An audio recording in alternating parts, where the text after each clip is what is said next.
Kian memanas kasus bangkrutnya BUMD PT Kalawedo. Menurut hasil pantauan wartawan media Suara Kalawedo pada hari Kamis 17 November 2021, di depan Kejaksaan Negeri Maluku Barat Daya terlihat para aksi demonstrasi pemuda peduli Maluku Barat Daya yang sedang menuntut keadilan mendesak Kejaksaan segera memeriksa mantan Direktur BUMD PT Kalawedo yang kini tinggal sebuah cerita. Seperti diketahui, sampai dengan hari ini sudah 7 kali aksi di Kejaksaan Negeri Maluku Barat Daya. Pendemo mendesak agar pihak kejaksaan mengeluarkan sprindik jika kasus bangkrutnya PT Kalawedo sudah mulai jalan.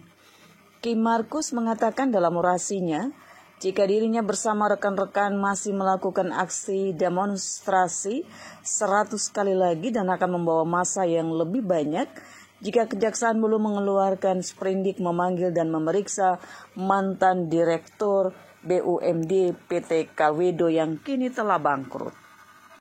Aksi demonstrasi terkait dengan BUMD PT Kalawedo yang menduga mantan Direktur 2012 yakni Benjamin Thomas Noah yang saat ini menjabat sebagai Bupati Maluku Barat Daya yang diduga melakukan suap dan menerima gratifikasi berasal dari aliran dana korupsi PT Kalawedo. Aksi demonstrasi yang terjadi setiap hari Kamis, bahkan pelaku suap Kim David Markus menyuarakan diri agar ditangkap, namun belum juga diperiksa dan ditahan oleh kejaksaan. Pertanyaannya, ini ada apa? Apakah persoalan ini hanya hoax? Kim Markus dengan terang-terangan menyerang pribadi Bupati Maluku Barat Daya saat ini. Namun kenapa tidak diproses dan direspon oleh Benjamin Thomas Noah? Bahkan terlihat diam dan membisu seakan tidak terjadi apa-apa. Paling tidak merespon dan tangkap Kim David Markus untuk diproses secara hukum kalau memang benar tindakannya itu salah. Saya mengambil uang 500 juta di apartemennya di daerah Gondang Dia. Salah satu wilayah di Jakarta yang namanya Gondang Dia. Saya katakan di hadapan publik, disiarkan langsung secara terbuka. Tidak mungkin saya bohong. Tidak mungkin saya bohong. Saya mengambil uangnya di apartemen saudara mantan Komisaris Bank Maluku. Saya mengambil uang 500 juta dimasukin di koper hijau yang sudah saya serahkan ke kejaksaan sebagai bukti permulaan.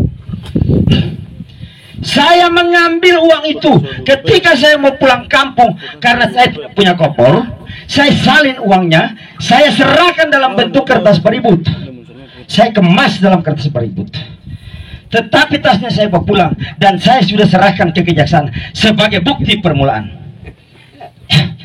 Kemarin saya baca penyidik, kapan tetapkan saya tersangka? Karena kejaksaan lambat memanggil saya sebagai saksi ataupun terperiksa ataupun tersangka perantara suap. Saya WhatsApp teman-teman di Polres MBD. Tolong tetapkan saya tersangka tentang pencemaran nama baik di IT, di mana saya mengkritisi pemerintah daerah tentang mutasi yang tidak prosedural. Pak penyidik bertanya, Bu Sugilah, baru pernah ada orang yang terperiksa menanyakan kapan ditetapkan tersangka. Karena kejaksaan lama memanggil saya untuk diperiksa, apalagi ditetapkan sebagai tersangka perantara suap. Dan oleh karena itu saya menanyakan kepada penyidik Polres, kapan tetapkan saya sebagai tersangka? Karena saya mengkritisi mutasi prosedural di Maluku Barat Daya. Karena LPSK Jakarta ingin melindungi saya, menetapkan saya untuk dilindungi, tetapi harus ada status hukumnya. Apakah terperiksa sebagai saksi, sebagai tersangka? Karena kejaksaan sepertinya masuk angin, maka saya meminta kepolisian tetapkan saya sebagai tersangka mencemarkan nama baik saudara Heli Berserat yang mana saya memposting dalam melanggar undang-undang IT. Tetapkan saya tersangka. Dengan demikian maka saya dilindungi oleh LPSK. Kalau hari ini kejaksaan tidak memanggil saya terperiksa selaku perantara suap, Pak, muka Anda malu. disaksikan oleh rakyat Maluku Barat Daya, disaksikan oleh publik melalui media sosial. Saya bertemu dengan beberapa pimpinan kepolisian, ditanyakan, Pak, berapa kali demo lagi? Saya katakan 100 kali lagi. Waduh, banyak sekali. Iya, waktu teman-teman saya menghantam Teddy Tengko 200 kali, saya bilang, Bang, kami 100 kali aja saya yakin naik kasusnya. Tapi kita harus jujur. Sebab apa?